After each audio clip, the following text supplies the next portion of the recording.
స్వచ్ఛాంధ్ర స్వర్ణాంధ్ర కార్యక్రమం ఈరోజు ప్రతి నెల 3వ శనివారం కార్యక్రమం చేయడం జరుగుతూ ఉంది. అందులో భాగంగానే ఈ నెల శనివారం 3వ శనివారం కూడా పర్యావరణం మీద ఏదైతే ఉపాధి అవకాశాలు ఉంటాయో వాటన్నిటి మీద ఈరోజు కార్యక్రమం చేయడం జరిగింది. ఇంట్లో నుంచి ఇటువంటి ఉత్పన్నమైనటువంటి వ్యర్థాలన్నింటినీ కూడా దానితోటి ఎటువంటి మనం ఉత్పాదక చేయొచ్చు, దాని ద్వారా ఉపాధి అవకాశాలు ఎలా తయారు చేయొచ్చు దాని మీద ఈరోజు కార్యక్రమం చేయడం జరుగుతూ ఉంది.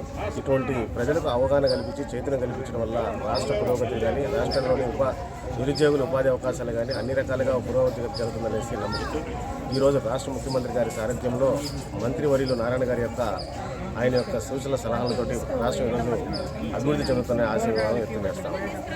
ఈ ముందడుగుకు ఆంధ్రప్రదేశ్ రాష్ట్రాన్ని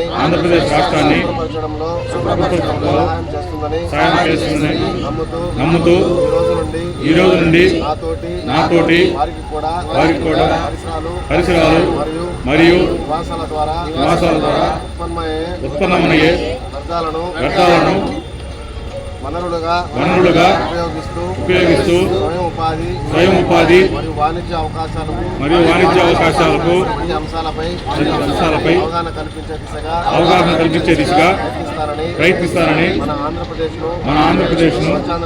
స్వచ్ఛాంధ్రప్రదేశ్ తీర్చిదిద్దేటట్టు నా వంతు కృషి చేస్తానని ప్రమాణం చేస్తున్నాను.